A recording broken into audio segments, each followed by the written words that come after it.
Bienvenue au musée de Bapa, l'un des plus grands et riches patrimoines culturels de la région des Grâces-Villes, inauguré le 3 mars 2018 par le professeur Narcisse Mouel Ekombi, ministre des Arts et de la Culture de l'époque.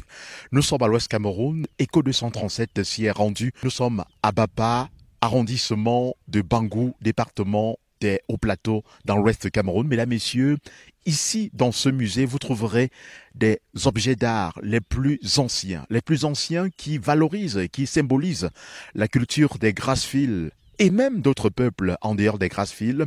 Ce musée reçoit quotidiennement des visiteurs venus du triangle national, ici même au Cameroun, et même de l'extérieur.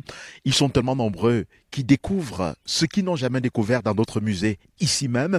Donc, ce musée constitue le creuset même de la civilisation des Grâces-Villes. Vous trouverez des objets les plus anciens, avec toute une histoire. C'est ici que vous aurez l'occasion, à travers les écrits et les objets d'art, de pouvoir retracer l'histoire des peuples des Grâces-Villes. Eco 237 s'est rendu ici à la chefferie supérieure Bapa pour faire découvrir ce musée. Pour ceux qui ne sont jamais venus à l'Ouest ou alors au Cameroun, vous aurez certainement l'occasion, très prochainement, lors de votre séjour ici, pays des Lions indomptables du Cameroun et dans la région des Grâces-Villes, de pouvoir visiter ce musée qui est l'un des plus grands de la région de l'Ouest. En images, nous allons ensemble faire le tour du propriétaire et vous allez découvrir d'autres réalités de ce musée. C'est dans l'espace savouré. Ici on savoure. Vous savez qu'avant de faire tout plat, il faut passer par la cuisine. Donc nous avons là la représentation de la cuisine traditionnelle. Non, on va procéder à un petit jeu. Observez les ustensiles de cuisine et dites-moi ce qu'on cuisine. Il y a le feu en bas. Attends, tu peux nous dire ce qu'on cuisine, les garçons là. Les garçons. Il va observer. Oui, c'est tellement beau. Non. La semoule, d'accord. Oui, là on fait le couscous dedans. Ça c'est le taro. Oui, c'est le taro parce qu'on a un mortier. Vous savez, le taro, ce sont des tubercules qui se cuisent à chaud. Nous, la marmite est encore posée au feu et on a là-bas la marmite pour remuer la sauce. Ah oui. Oui, de ce côté, nous avons le petit grenier pour sécher les eaux séchées. Le grand grenier pour sécher les maïs, arachides. On passe par là pour y accéder. Ça, c'est la cuisine d'une grand-mère. Ça, c'est la cuisine d'une grand-mère qui fume la pipe. Voilà sa pipe là-bas, auprès du feu. Vous voyez comment les grand-mères souffrent avec les souris à la cuisine. Regardez le maïs, comment ils ont mangé le maïs de grand-mère. Ouais. De ce côté, ici, c'est la première salle qu'on ne prend pas les photos. Oui, à de ce côté, nous avons une variété de repas des 4 aires culturelles du Cameroun. Les noms ici sont en langue Bapa. Nous avons là le taro avec la sauce jaune, le couscous, cuit, légumes, une variété d'épices avec lequel on fait le cuit, la sauce jaune. Et avant, pour savoir si une femme était déjà prête à aller à mariage, on posait ses condiments. On dit bon, compose-nous pour le cuit, compose-nous pour le taro. Si on fait un petit jeu là, il y a beaucoup qui vont échouer. Oui. Le lait. Ça c'est le soupe. Ça c'est le melon, je ne connais pas. Ça c'est le lanso. Lui, je ne connais pas. Ici, ce sont les aubergines. Ça c'est le congé. Non, ça c'est le lomkara. Non, ça c'est le choco. Non, le lombang. Le lombang. Non, c'est pas le lombang. C'est les souris. C'est pas le lombang, ça. Voilà le chef dans le coin. Oui, je dis voici le chef. Voilà le lombang. Ça c'est le...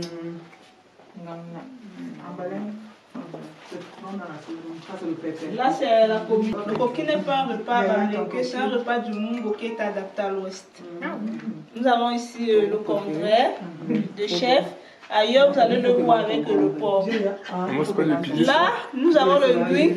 C'est le pilet d'igname. C'est une variété d'igname en fait. On pile ça, on mélange un peu avec des pommes. C'est le repas principal même de Bapa. Le linguine. Oui, linguine. C'est la patate séchée, non? Non, c'est l'igname séché. Ah, c'est mélange avec la linguine, c'est pas la patate séchée. Non, c'est la patate séchée. Là, nous avons linguine, c'est la patate séchée. On appelle ça, ça sont les hannetons, ça sort sur les raffias. Là, on a le chocho. Oui. Ici, nous avons les jujubes. Quand ils sont secs, ils sont comme ceci. Quand ils sont frais, ils sont comme ça. Là, c'est la cola. Le maïs prune. Le melon. Les petits colas. Là, nous avons les pommes de l'air. Très sucré. Là, nous avons la banane plantain. Dans le nord-ouest, ici, nous avons le héros. Nous avons le rat. Vraiment, on appelle le rat bamdim. C'est un tout petit animal. Oui, c'est un petit animal. Donc, autrefois, c'était interdit à la femme. Comme c'est un petit animal et comme les hommes sont gourmands, la femme ne peut pas et elle ne bouge même pas du sol. Oui. Et là, nous avons la maquette de la chefferie Bapa. C'est comme ceci que la chefferie Bapa se présente. Vous êtes entré par là, à l'entrée. Là, en descendant à la droite, on a la Devipa, qui est l'association pour le développement du village. À la gauche, on a la case des princes. Tout au long du parcours, on a les cases qui gardent les trésors royaux.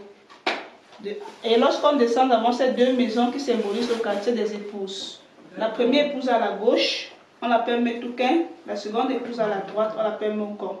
Et les autres épouses sont greffées autour de ces deux épouses-ci. Nous avons là le musée. Là, c'est la maquette de la future chefferie. La chefferie actuelle n'est pas représentée ici. Donc la future chefferie qui sera en construction certainement d'ici quelques années, ça sera juste en face du musée. Le toit sera fait sous forme de torture. Okay. Je suis Joël Dupoué, le directeur du musée de Bapa. Le musée qui a ouvert ses portes en mars 2018 promeut le riche patrimoine culturel local. Et Sa Majesté a bien voulu, à partir des éléments qui composent la nature, présenter comment cette nature participe à la valorisation du savoir-faire local. Déjà à l'intérieur, on a apprécié le riche décor. Tous ces éléments sont puisés de la nature de Bapa. Et ce savoir-faire, c'est un savoir local dont le public est enrichi par rapport au potentiel culturel que le territoire bamileke regorge. Alors, partant déjà du patrimoine culturel matériel à travers les objets d'art, le costume des sociétés coutumières, les animaux naturalisés, on présente ici là les éléments culturels importants que le peuple bamileke a su longtemps perpétuer. Généralement, on dit le peuple bamileke a une culture homogène. Donc, en présentant Bapa, on présente la culture homogène du peuple bamileke. Alors, partant déjà des sociétés coutumières qu'on rencontre un peu partout, parce qu'il y a cette similitude dans la manière de faire, dans l'organisation de la société. Et ces similitudes, on a présenté ça au niveau du musée de Bapa en apportant un élément de plus qu'est la nature. Comment l'homme utilise donc cette nature pour exprimer son savoir-faire, pour exprimer son talent culturel.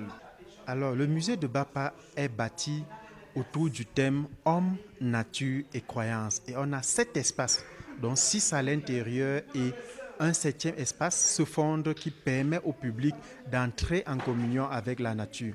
On a l'espace, par exemple, Découvrir qui présente l'organisation de la société Bapa.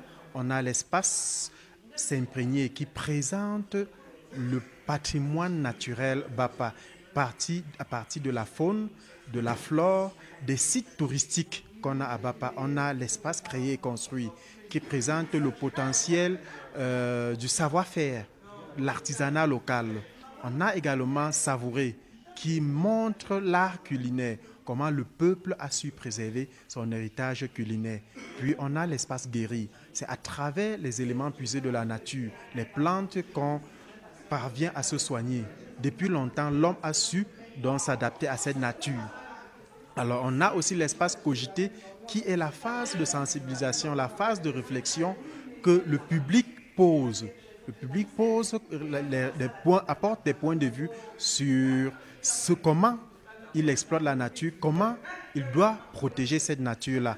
Et puis on a Se Fondre enfin qui montre où l'homme entre en communion dans la nature à travers une diversité des plantes qui sont présentées, des plantes qui sont utiles, partant du romarin, de la verveine et bien d'autres. et se greffe donc au musée l'espace de dégustation baptisé les saveurs du palais. Donc après la visite, le public peut donc déguster les mets locaux, les mets du terroir. Après avoir fait le tour du propriétaire pour la énième fois, oui, c'est toujours un immense plaisir de venir à Bapa et de visiter ce musée. Et je voudrais juste dire qu'il y a toujours quelque chose à faire. À chaque fois qu'on vient, il y a un truc de nouveau qui a été fait. Et c'est toujours impressionnant.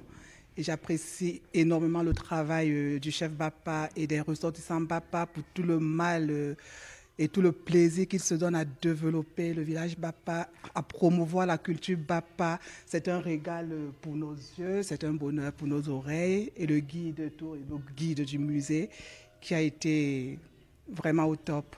Donc ça nous permet de nous ressourcer, même si on n'est pas de Bapa, mais de connaître un peu la culture de l'Ouest.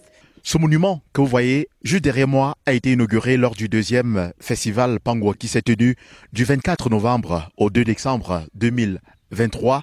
Ce chef-d'œuvre a été réalisé pour valoriser la mémoire, le 10e roi Bapa, Sa Majesté Nukimi David, le père géniteur de l'actuel roi Sa Majesté Simeu David II.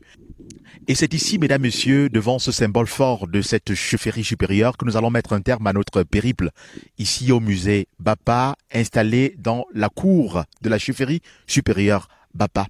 J'espère que vous avez pris du plaisir à admirer ces magnifiques objets d'art qui constituent le symbole de la culture Grassfield. Je suis Thierry Kuaté, journaliste, reporter pour le compte d'Eco 237. Merci de nous avoir regardés. À bientôt.